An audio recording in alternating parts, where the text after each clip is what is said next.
Bismillahirrahmanirrahim. Assalamualaikum warahmatullahi wabarakatuh. Rabbi israh li sadri wa yassir li amri wahlul 'uqdatam min lisani yafqahu qawli. Amma ba'du. Bapak Ibu hadirin sekalian, mari kita lanjutkan kajian kita dan insyaallah hari ini kita sampai di bab yang ke-6 dari 22 bab. Bab yang ke-6 ini membahas terkait dengan taflis. Taflis itu kebangkrutan.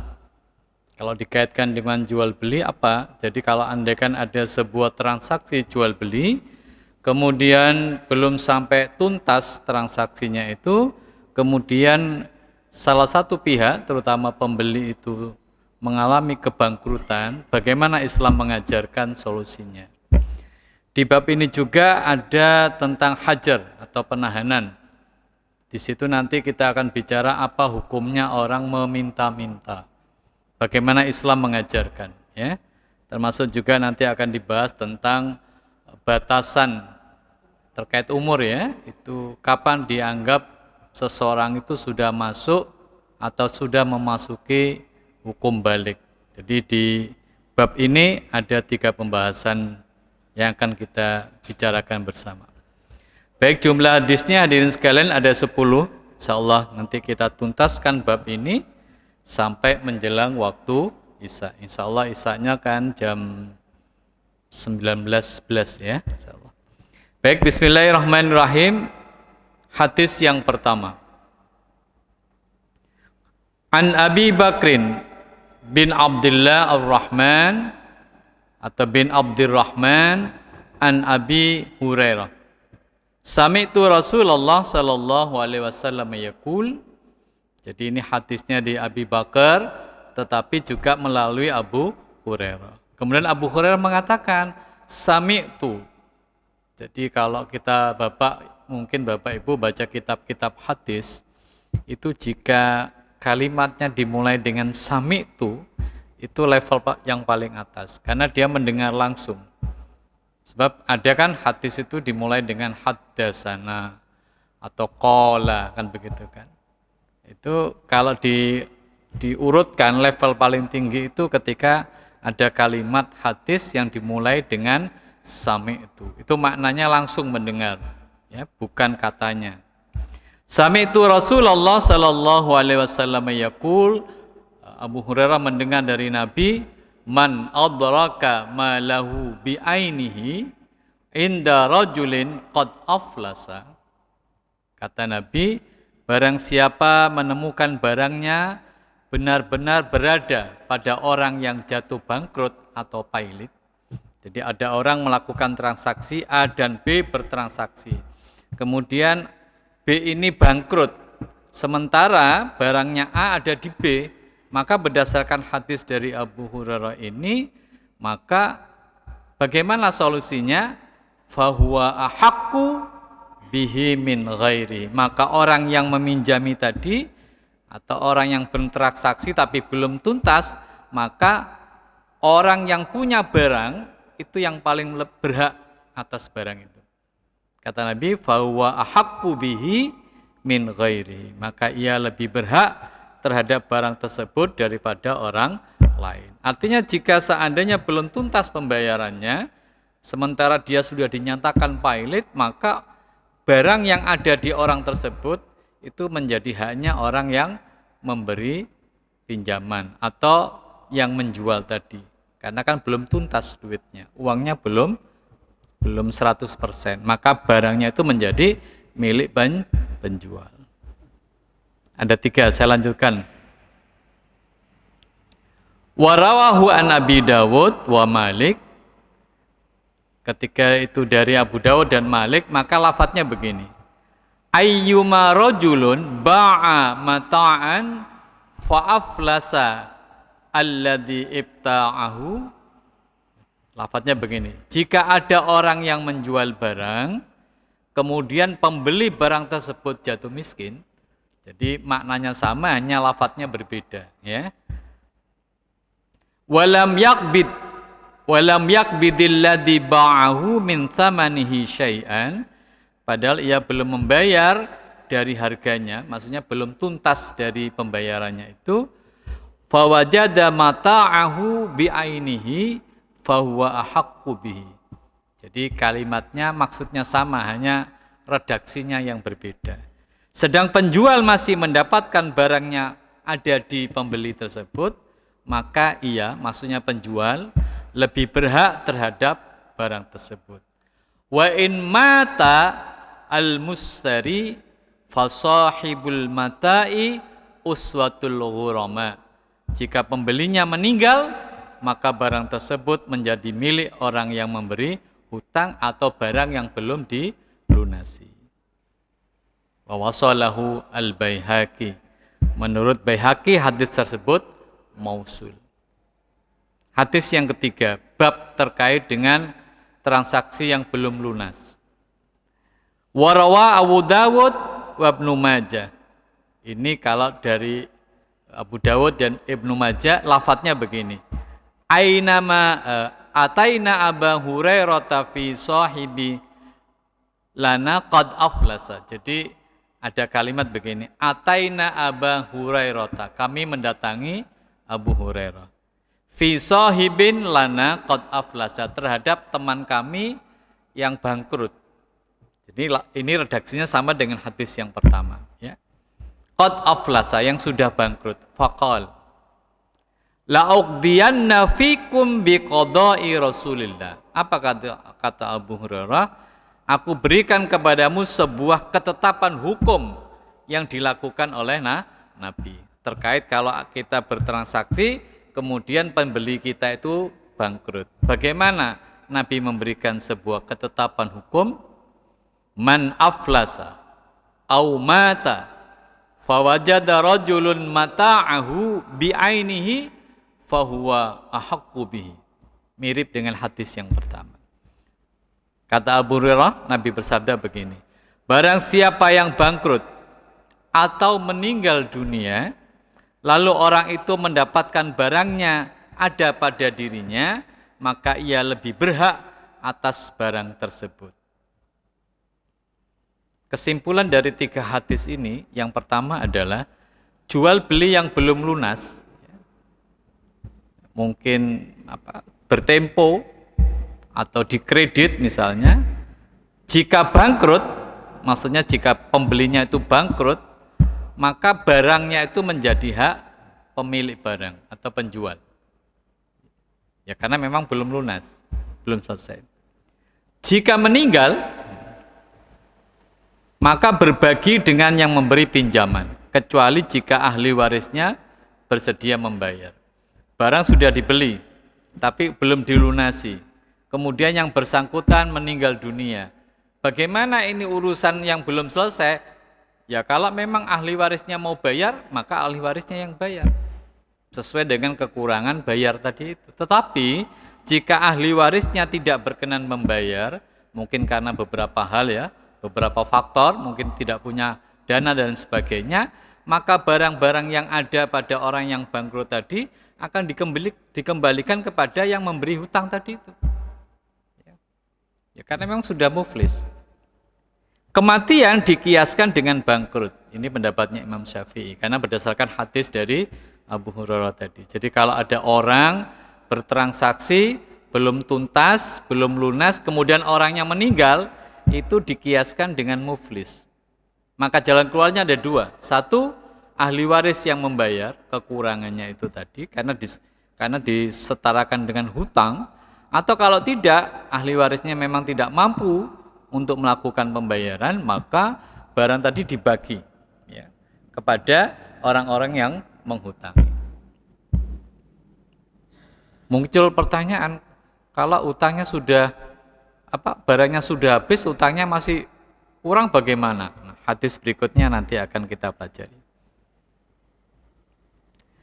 Wa an Amr bin Syarid, hadis yang keempat, an abihi qol, dari Abu Syarid, dari ayahnya, qala Rasul sallallahu alaihi wasallam, layyul wajidi yuhillu 'irdahu wa uqubatahu. Rasul bersabda, orang mampu yang menangguhkan pembayaran hutangnya dihalalkan kehormatan dan siksanya. Maksudnya begini. Kalau panjenengan punya janji dengan orang misalnya tanggal 10 bayarnya. Jadi misalnya jenengan punya berhutang kemudian janji membayarnya tanggal 10 misalnya. Kalau Januari mungkin bayar tanggal 10 Februari. Kemudian di tanggal 5 Anda sudah punya dana. Ya, sudah punya dana untuk membayar. Tapi karena Anda pikiran begini, kan janjinya kan tanggal 10, sekarang masuk tanggal 5. Itu kena hadis ini, orang yang mampu tetapi tidak mau bayar. Kenapa? Biasanya tanggal 5 sudah ada duitnya, dananya, ditangguhkan sampai pada hari hanya, itu kadang-kadang boleh jadi nanti tanggal 9 sudah tidak cukup. Kadang-kadang begitu, atau berkurang.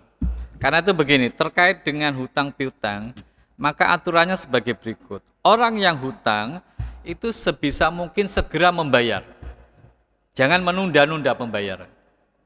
Orang yang memberi pinjaman atau hutang itu memberi keleluasaan waktu kepada yang pinjam.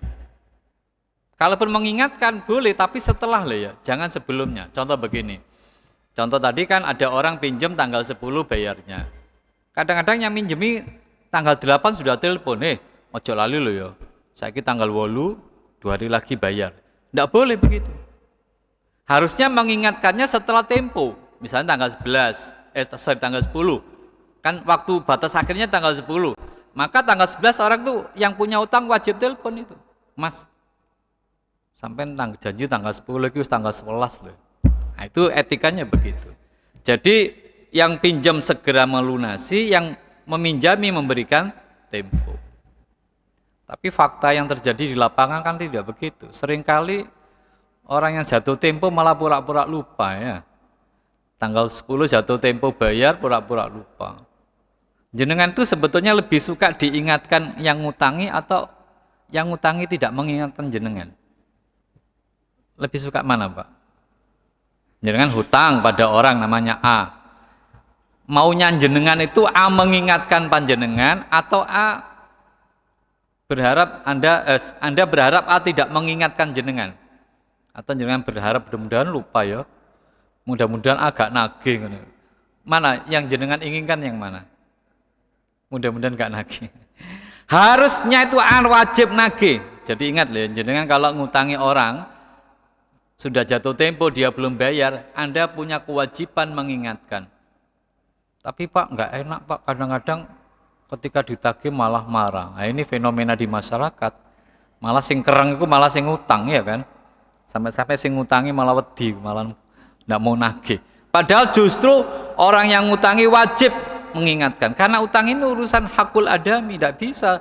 Anda utang terus gak bisa bayar, masuk masjid berdoa kepada Allah, ya Allah. Jadi minta ampunnya kepada Allah, tidak bisa.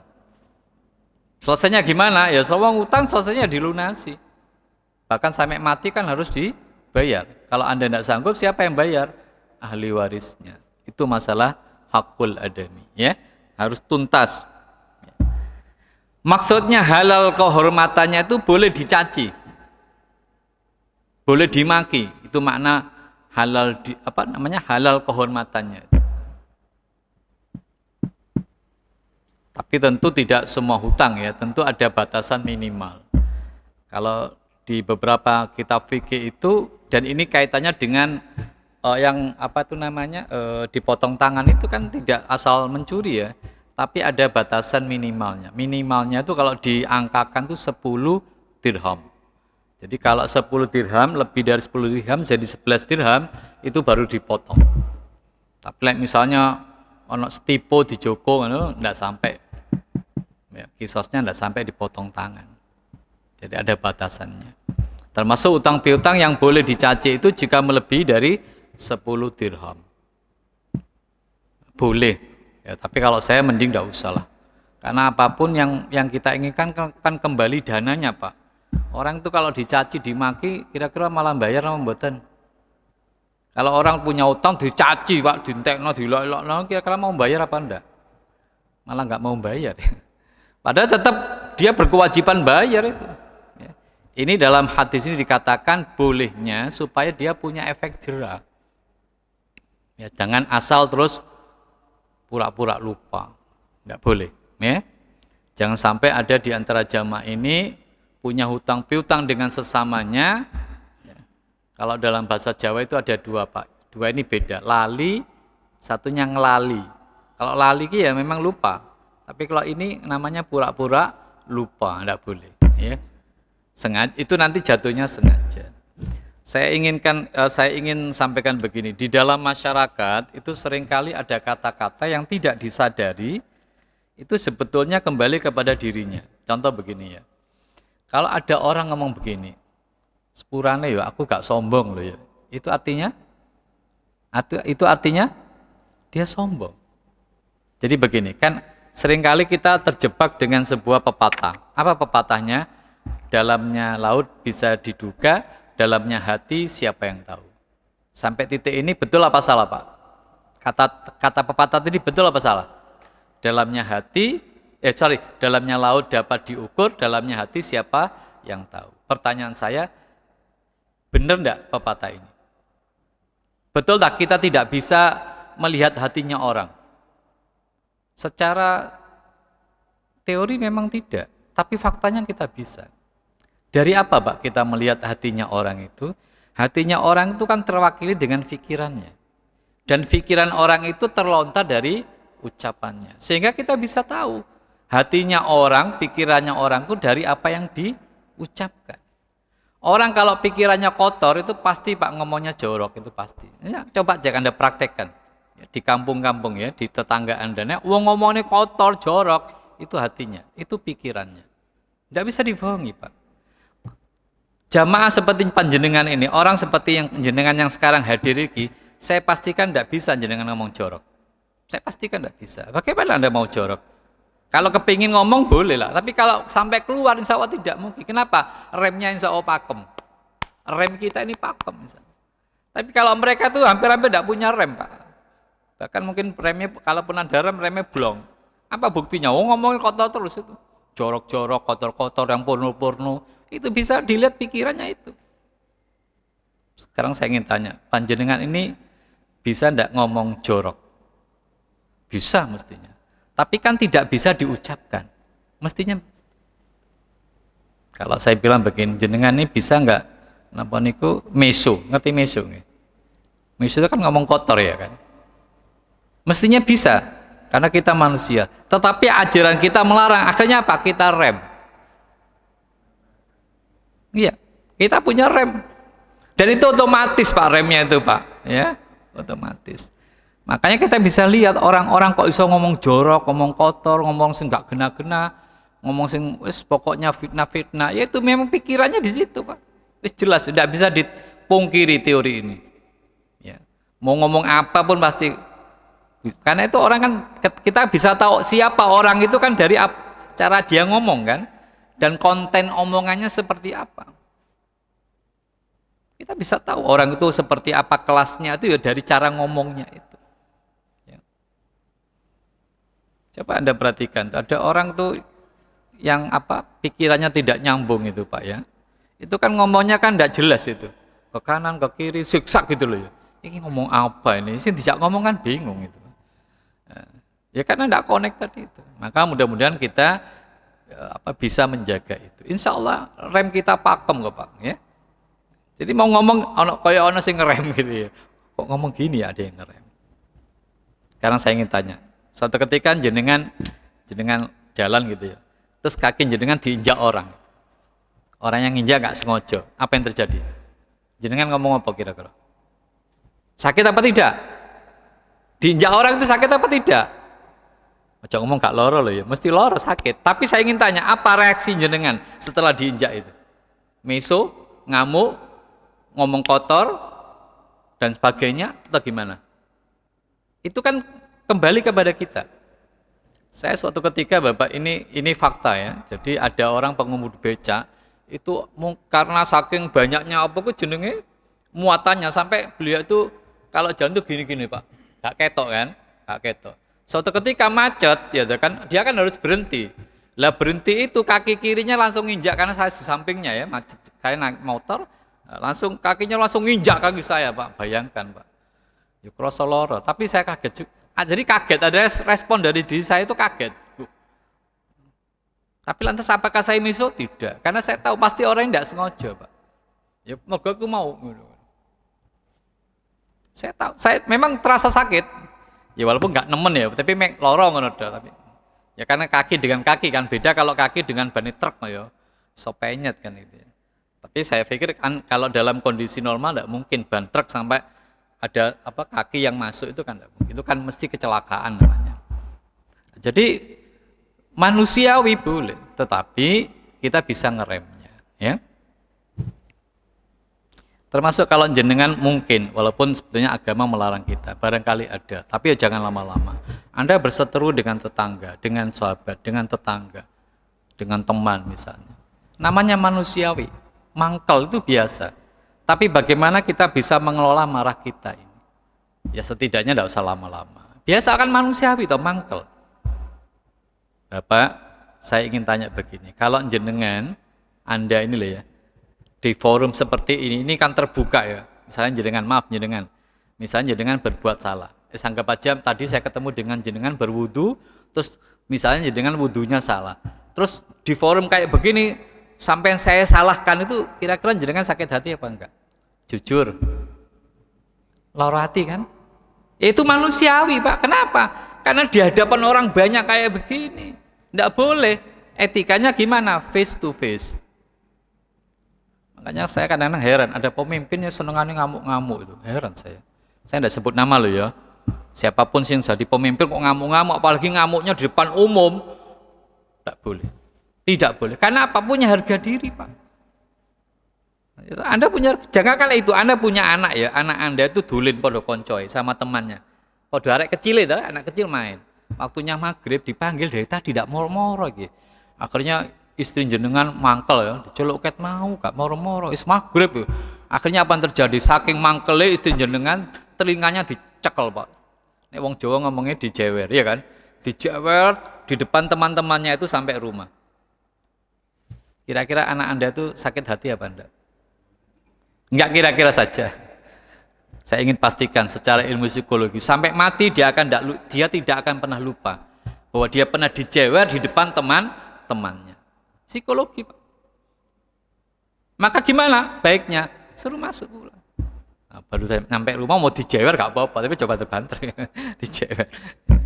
Artinya apa? Anak itu punya harga diri. Karena itu Nabi itu kan sering dimintai para sahabat nama ya. Dan Nabi kan juga sering mentahnik ya, tahu tahnik ya. Apa itu ngasih? Biasa Nabi itu mengunyah kurma, kemudian setelah itu dianukan ke lidahnya bayi itu yang baru lahir itu. Dan biasanya para sahabat juga minta nama kepada Nabi. Nah, suatu ketika ada anak bayi itu ya yang digendong oleh Nabi, kemudian kencing. Lah ibunya tuh malu kan, sebab Nabi dikencingi kan, langsung diambil begitu. Sama Nabi tidak boleh, jangan. Anak ini kencing kepada saya, tidak masalah. Najis memang, tapi kan bisa saya bersihkan. Ya kan? Najis kan bisa dibersihkan. Selesai. Tapi secara psikologi ketika Anda narik anak Anda ini kagetnya itu sampai mati tidak akan lupa. Bayangkan Nabi itu bukan psikolog tapi yang ngerti, Masya Allah. Ya memang dari Allah. Ya. Ilmu apa yang tidak dikuasai Nabi? Padahal Nabi tidak sekolah, ya kan? Itu kalau bukan Nabi ya tidak mungkin lah. Ya. Jadi seperti itu. Jangan kalau Anda sebagai pimpinan, mohon maaf ya, Anda punya bawahan, kalaupun mau marah, itu jangan di depan banyak orang. Jangan. Kasihan. Dia sakit hati. Saya kapan hari lihat itu, ada seorang pimpinan tuh marah-marah ke sebuah rumah sakit. Direktur mana? Oh, direkturnya datang, di bawah direktur kan ada manajer itu, ada kasubag macam-macam, itu melihat direkturnya digini-ginikan. Ya, direktur lara hati. Coba tanyakan dalam hatinya, mesti lara hati itu. Dan tidak akan mungkin dia akan lupa seumur hidup. Apa? Dia dibegitukan di depan orang banyak.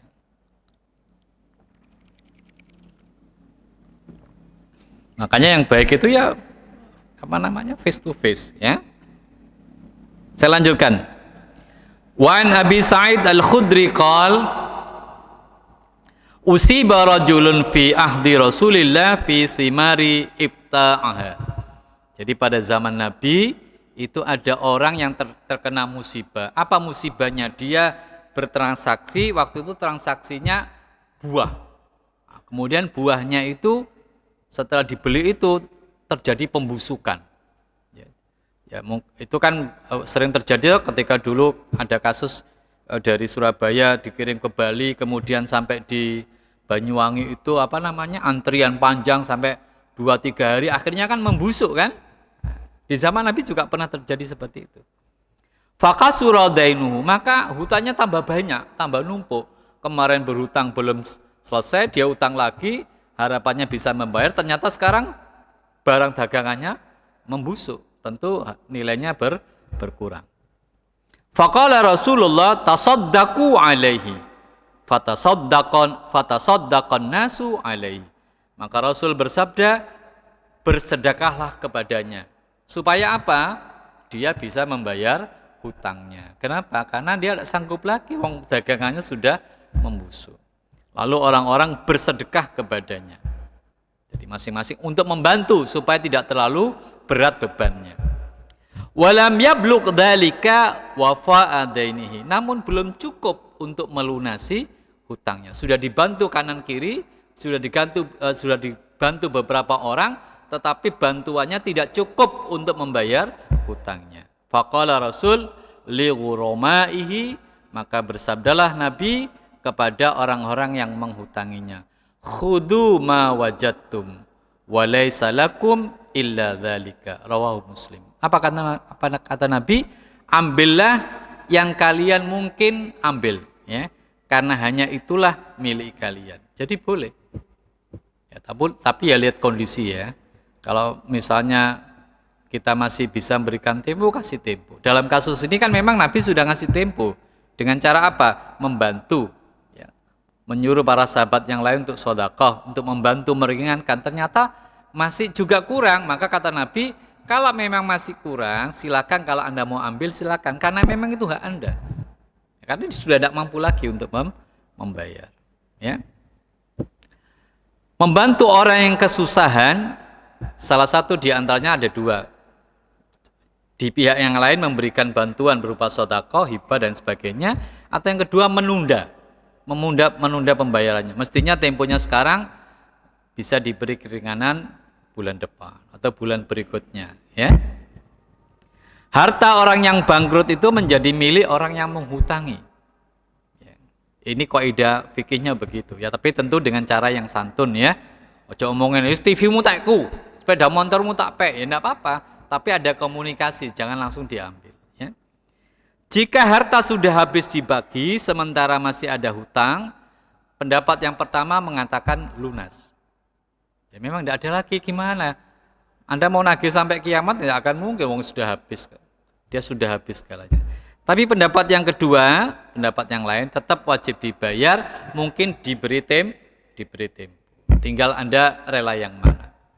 Pak, saya pernah ditanya, Pak, saya punya hutang. Terus yang ngutangi ngomong begini, sudah saya ikhlaskan. Berarti dia tidak punya hutang, Pak. Ya tidak punya hutang, kan Anda sudah mengikhlaskan.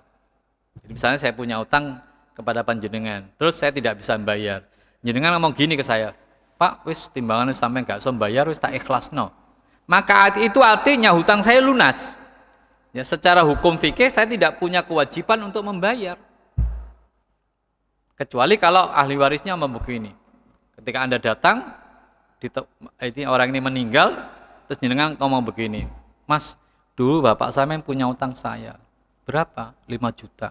Tapi tidak apa-apa Mas, sudah saya ikhlaskan saja.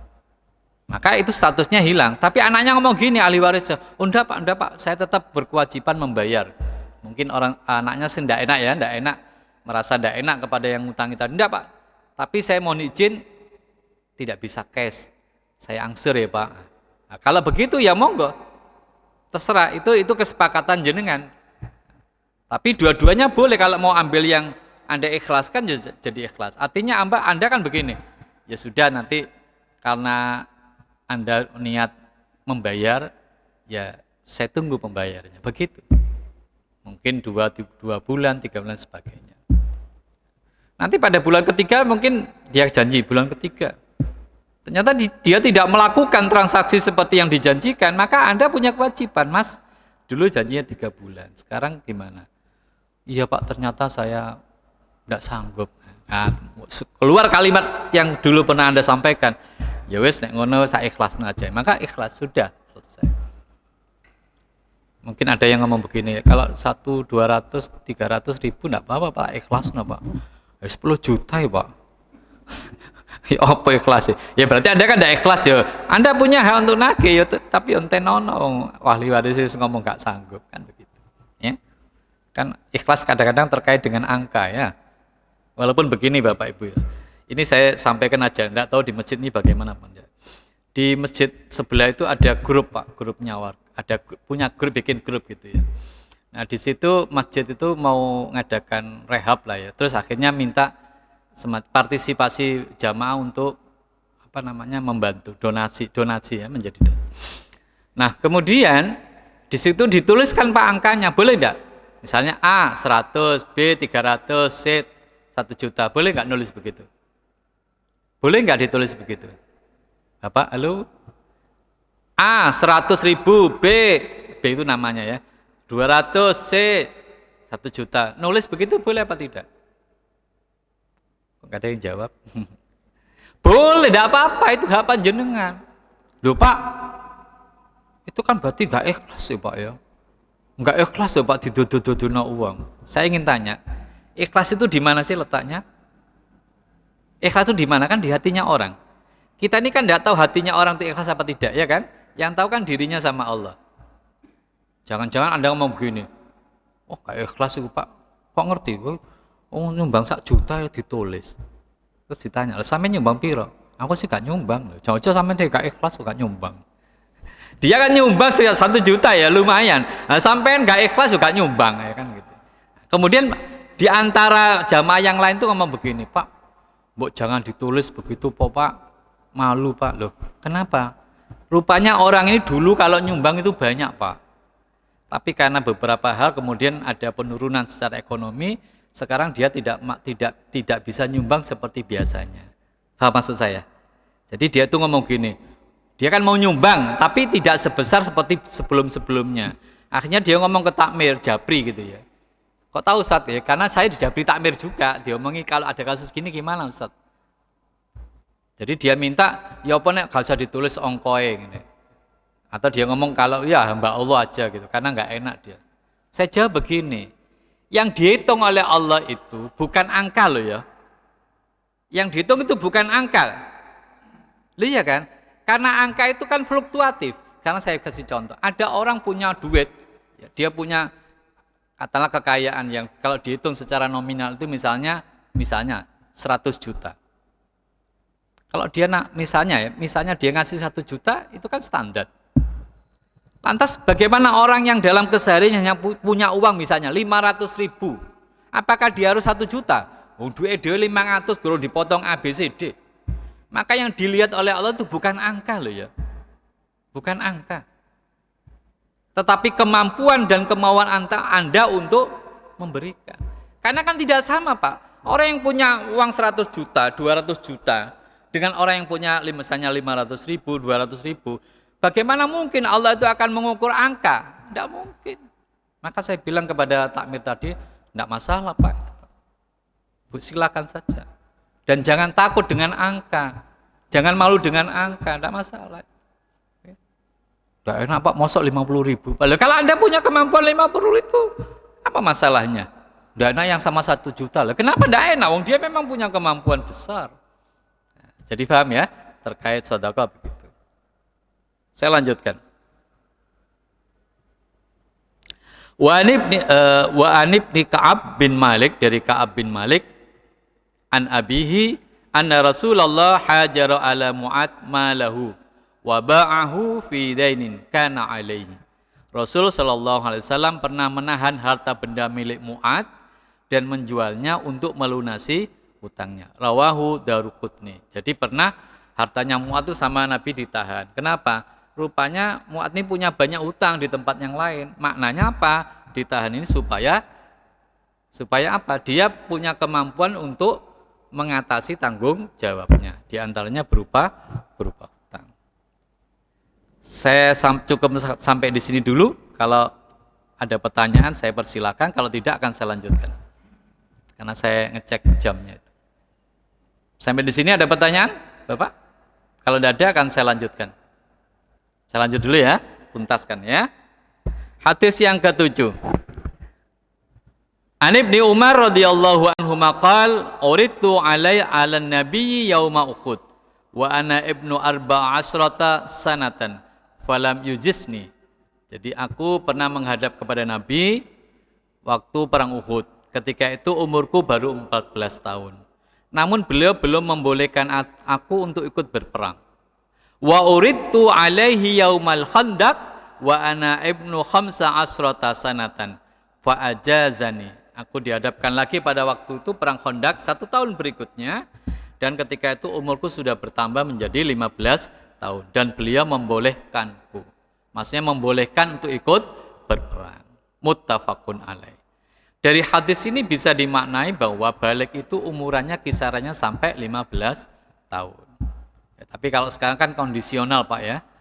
Sekarang ini umur kadang-kadang ada umur 12 itu sudah balik. Apa cirinya? Di antaranya adalah mimpi basah. Perlu saya ingatkan Bapak Ibu, mungkin ini untuk anak jenengan atau untuk cucu.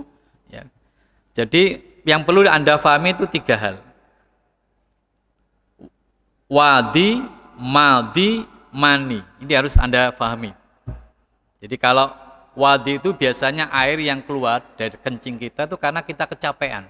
Itu air namanya air wadi. Kalau air madi itu biasanya orang membayangkan, maaf ya tanda kutip membayangkan atau apa ya, membayangkan ya punya impian-impian atau bayangan melakukan senggama. Yang keluar itu namanya air madi.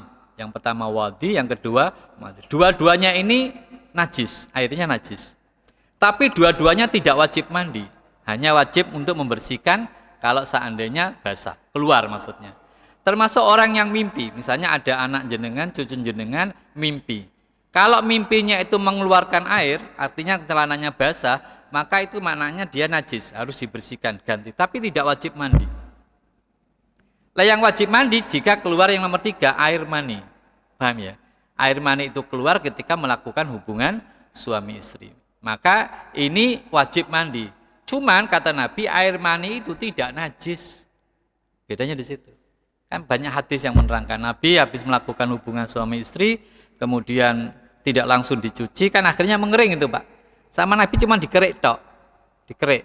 Bekasnya kan yang putih itu kan dikerik dan tidak dicuci sama Nabi. Itu menandakan bahwa air mani itu tidak najis, tetapi yang mengeluarkan air mani wajib mandi. Karena itu teori yang pernah saya katakan, mungkin barangkali jangan lupa, yang dalam hukum fikih yang dimaksud bersetubuh dalam hukum fikih itu ketika sendok sudah masuk ke dalam gelas. Itu rumusnya. Tapi nek sendoknya muter-muter ngene itu tidak disebut bersetubuh. Sehingga misalnya muter-muter ngene terus gak keluar, ya tidak wajib mandi. Maka kalau keluar di luarnya gelas begini, maka siapa yang mandi, siapa yang keluar, itu wajib mandi. Tetapi kalau sendok ini sudah dimasukkan gelas, ya, keluar atau tidak keluar, dua-duanya wajib mandi. Itu rumusnya, harus ingat. Ya, sampaikan kepada istri, kalau sendoknya sudah masuk gelas, keluar atau tidak keluar, dua-duanya wajib mandi. Karena sudah masuk. Lu tadi kan kata Ustaz harus yang keluar. Iya, kalau tidak dimasukkan dalam gelas. Karena dalilnya begitu. Ya.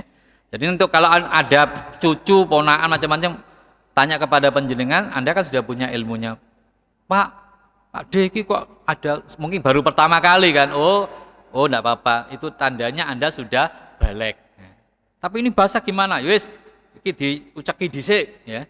Jadi tolong sampaikan kepada istri, jika ada barang najis, kumbaan, pakaian najis atau barang najis, itu jangan dicampur loh, jadi satu loh ya. Kan biasanya kalau istri jenengan kan mau nyuci jadi satu kan dimasukkan ke mesin cuci. Kalau ada barang najis kayak tadi itu, dicuci dulu. Jangan langsung dimasukkan jadi satu. Ya, setelah bahasa Jawanya itu dikum dhisik itu diuceki. Nah, kalau sudah selesai kan, baru mau dicampur enggak apa-apa. Tapi langsung dicampur enggak boleh. Nanti kan campur dengan najis, ya. Sehingga kena najis malah kena najis, ya. Nah, itu maknanya balik. Itu kalau dalam bahasa fikihnya kan mukallaf. Mukallaf itu artinya pahala dan dosa sudah masuk kepada dirinya. Jadi bahasa sederhananya kalau ngomong masalah komputer ya. Jadi kalau sudah balik itu sudah ditekan enter gitu. Istilahnya malaikat langsung tekan enter gitu. Artinya kalau dosa ya ditulis dosa, pahala ya pahalanya untuk dia. Tapi kalau belum balik ya untuk orang tuanya. Karena itu kan begini, Pak, anak saya umur 3 tahun. Oke. Anak saya umur 5 tahun. Kenapa? Saya ajari untuk berpuasa, Pak. Terus gimana, Pak, pahalanya? Apakah dia dapat pahala? Ya dia belum balik, nggak dapat. Terus pahalanya untuk siapa? Untuk si ngajari. Jelas ya? Untuk orang tuanya. Saya pernah ditanya, Pak, apa hukumnya poso beduk, Pak? Apa, Pak, hukum poso beduk? Maksudnya beduk itu langsung buka loh, Pak. Ada enggak dalilnya poso beduk? Ada enggak, Pak? Halo? Ada enggak? Ya enggak ada toh, Pak. Poso itu sampai maghrib. Tapi kalau kita ingin ngajari anak kita, ya tidak apa-apa. Itu kan bukan puasa, tapi belajar puasa. Kan begitu kan? Supaya nanti ketika balik, dia sudah tidak kaget. Kenapa? Saya sampaikan begini. Karena ada orang tua tuh yang sangat ekstrim, Pak. Anaknya baru umur 4-5 tahun, dipaksa maghrib, baru buka. Kasihan. Ya, kasihan. Karena memang belum waktunya. Dan dia belum balik. Biarlah dia beradaptasi dengan perintah-perintah dalam agamanya. Ya, termasuk berpuasa tadi. Jadi gradasi tidak apa-apa.